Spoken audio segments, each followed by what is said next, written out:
ये है दिल्ली दर्पण।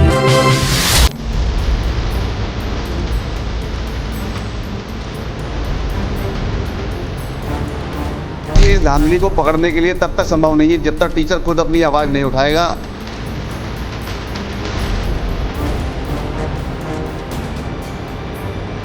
डालना और डालना शिक्षा मंत्रालय के अंतर्गत ही आता है।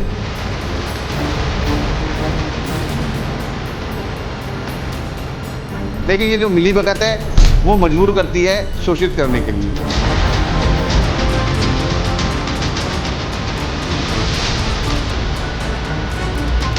नमस्कार, मैं हूं राजेंद्र स्वामी और आप देख रहे हैं दिल्ली दर्पण टीवी।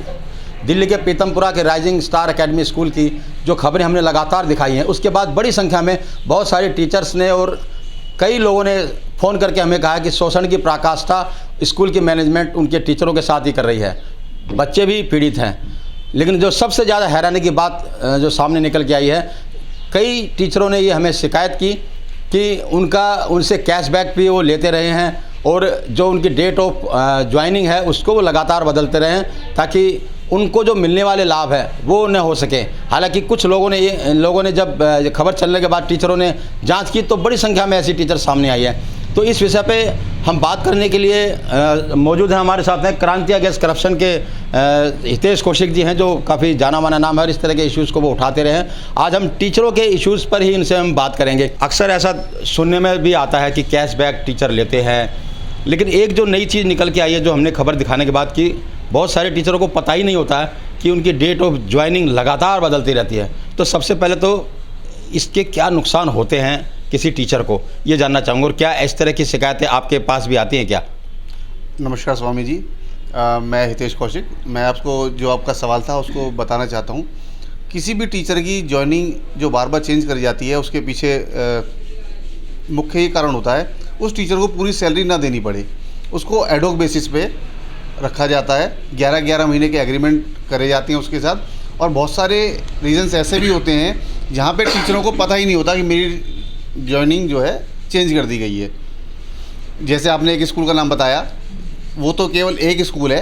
दिल्ली के अंदर लगभग तमाम स्कूल ऐसे हैं जो यही कार्य करते आ रहे हैं। टीचरों को इससे होने वाले सबसे बड़े नुकसान ये हैं, वो टीचर कभी भी परमानेंट नहीं हो पाएगा, वो आधे पैसे में ही काम करने के लिए जीवन भर मजबूर रहेगा। दूसरा, उसको पीएफ पूरा नहीं मिलेगा, उसका मेडिकल सुविधाएं उसको नहीं मिलेंगी, उसको आने वाले समय में जो टर्मिनल बेनिफिट्स होते हैं उसका फ़ायदा वो कभी भी नहीं उठा पाएंगे। ये सबसे बड़े नुकसान है। और ऐसा होता क्यों है? हर कृत्य करने के पीछे किसी न किसी की एक मंशा होती है, कोई ना कोई वेस्टेड इंटरेस्ट होता है। यह वेस्टेड इंटरेस्ट होता है स्कूल की मैनेजमेंट कमेटी का। मैनेजमेंट कमेटी कहीं ना कहीं इससे मोटा मुनाफा कमाना चाहती है। अगर किसी टीचर को 80,000 रुपये देना पड़ेगा, वो टीचर 20,000 रुपये में काम करने के लिए मजबूर है। बहुत मोटा मुनाफा इसके पीछे कमाया जा रहा है। सरकार से ज़मीन मिलती है no profit no loss basis पे। कई स्कूल तो ऐसे हैं जिनको 40,000 50,000 रुपये एकड़ के भाव ज़मीन मिली है, और जो ग्राउंड मिलता है वो 1 रुपये सालाना लीज के ऊपर। ऐसे ऐसे स्कूल भी हैं। नहीं, ठीक है, मैनेजमेंट इसमें मिलीभगत होती है क्योंकि मैनेजमेंट भी वो मनमानी की मैनेजमेंट होती है। लेकिन एक टीचर कैसे रोके उसको कैसे पता लगे कि उसके साथ कोई फ्रॉड हो रहा है?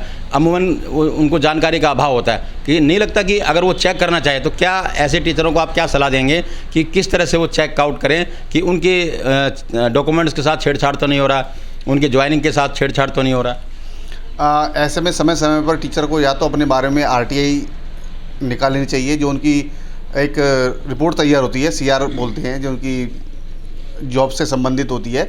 इसकी अगर वो कॉपी मांगेंगे स्कूल से, उसके अंदर सब कुछ लिखा जाता है, कब उसकी डेट ऑफ ज्वाइनिंग थी, कब उसको हटाया गया, कब रिमूवल है। और ऐसी जानकारी स्कूल वालों को अपने डिप्टी डायरेक्टर ऑफ एजुकेशन कार्यालय में भी जमा करानी पड़ती है। तो चाहे तो वो स्कूल से भी मांग सकते हैं और चाहे तो डिप्टी डायरेक्टर ऑफ एजुकेशन से अपनी वो सैलरी से और जॉब से संबंधित सारे डॉक्यूमेंट्स मांग सकते हैं। क्या वजह होती है, क्यों कोई टीचर इतना मजबूर होता है कि कैशबैक को भी वो सहन कर रहा होता है और जो उसके प्रमोशन उसकी नहीं हो रही थी उसको भी वो बर्दाश्त कर रहा होता है? देखिए, इसका सबसे बड़ा एक कारण है नौकरी का अभाव। नौकरी का अभाव यानी हम जितने लोग बीएड करे हुए बैठे हैं, सीटेट करे हुए बैठे हैं, उनको नौकरी की तलाश है, लेकिन सरकार नाकाम हो रही है उनको जॉब देने के लिए।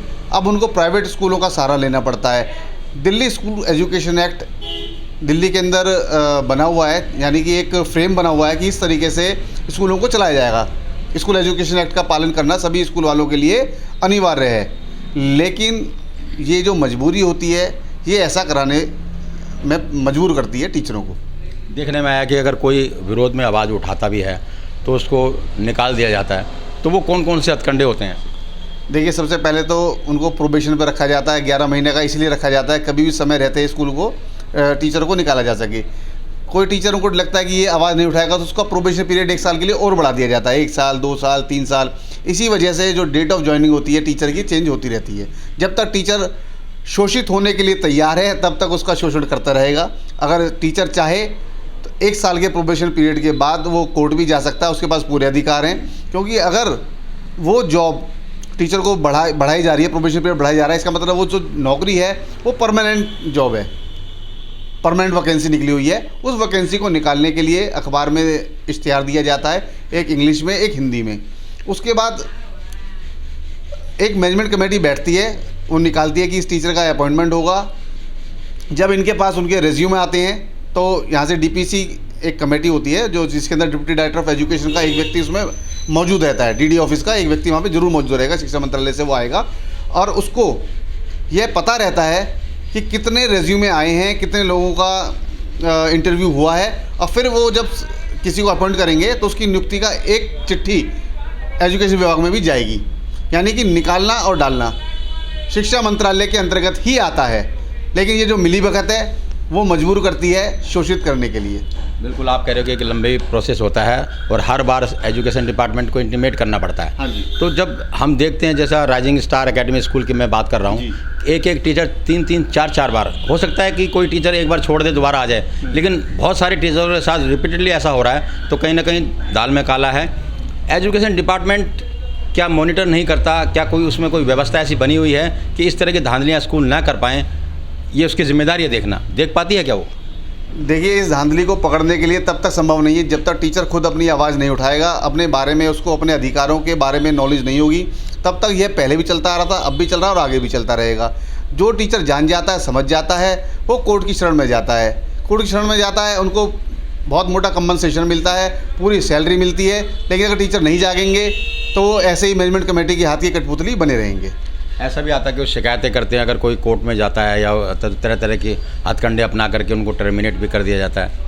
अगर गलत तरीके से टर्मिनेशन होगा तो उनको बहाली भी होगी और उनको पूरा पैसा भी मिलेगा। जितने साल की उनकी सैलरी बननी चाहिए थी वो पुराना बकाया भी मिलेगा। आगे जब तक वो रिटायर नहीं हो जाते वो पूरा पैसा उनको मिलता है। जो टीचर कोर्ट गए हैं आप देख लीजिए, सबको पूरा पैसा उनको मिला है। इस तरह की जो शिकायतें आती हैं, आप खुद एक ऑर्गेनाइजेशन चला रहे हैं, एक्टिविस्ट हैं, टीचर आपकी भी मदद ले सकता है, और क्या क्या तरीके हैं लास्ट में जानना चाहूँगा कि वो क्या करे, कुछ क्या सलाह देना चाहेंगे उनका? देखिए, मेरी तो सबसे पहले ये सलाह रहती है, जो भी आपकी एक सीआर तैयार होती है आप समय समय पर उसका अपडेट स्कूल से मांगते रहें, लेते रहें। और स्कूल अगर आनाकानी करता है तो समझ लिए दाल में काला नहीं है, पूरी दाल ही काली है। और उसके बाद आपको जाना चाहिए अपने deputy director of education office में। एक आरटीआई बहुत ही अच्छा माध्यम है, आप अपने बारे में, अपनी जॉब से संबंधित पूरे रिकॉर्ड तथ्यों के साथ मांग सकते हैं।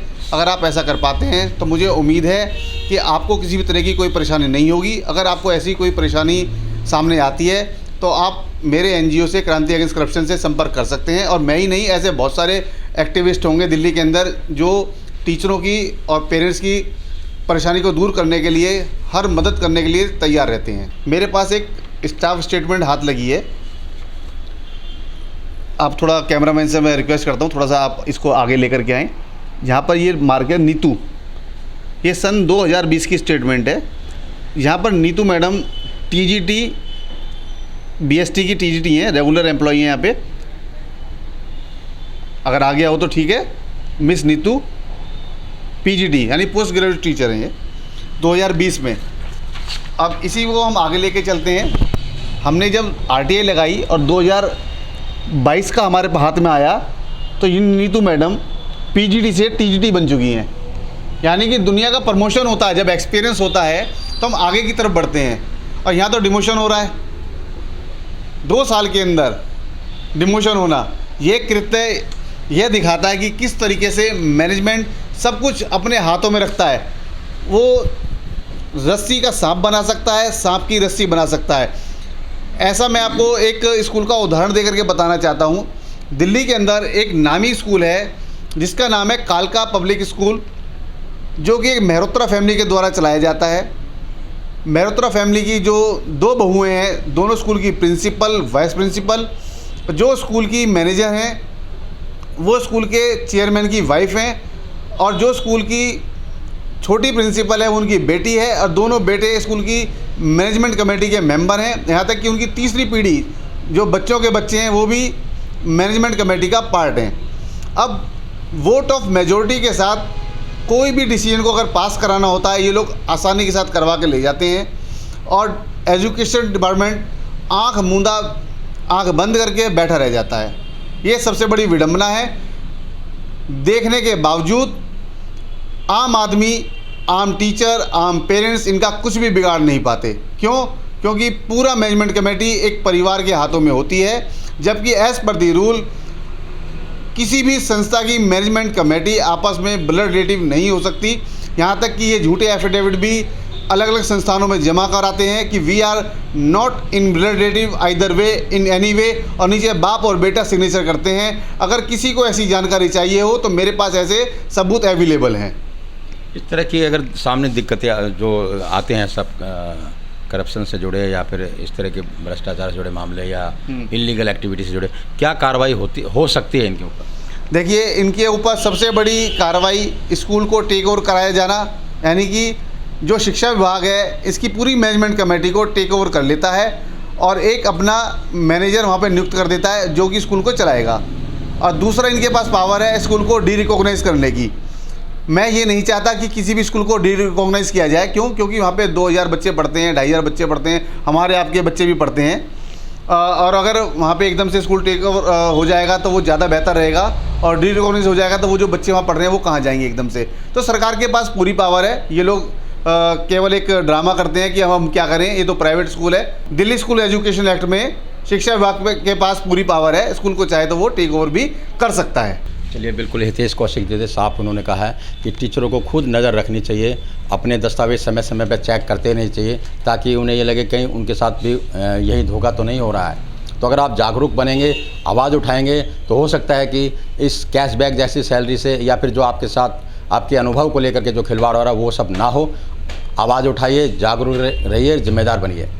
और ऐसे ही विषय के साथ हम फिर आपके साथ हाजिर होंगे। तब तक बने रहिए हमारे साथ। कैमरामैन ऋतिक के साथ राजेंद्र स्वामी, दिल्ली दर्पण टीवी।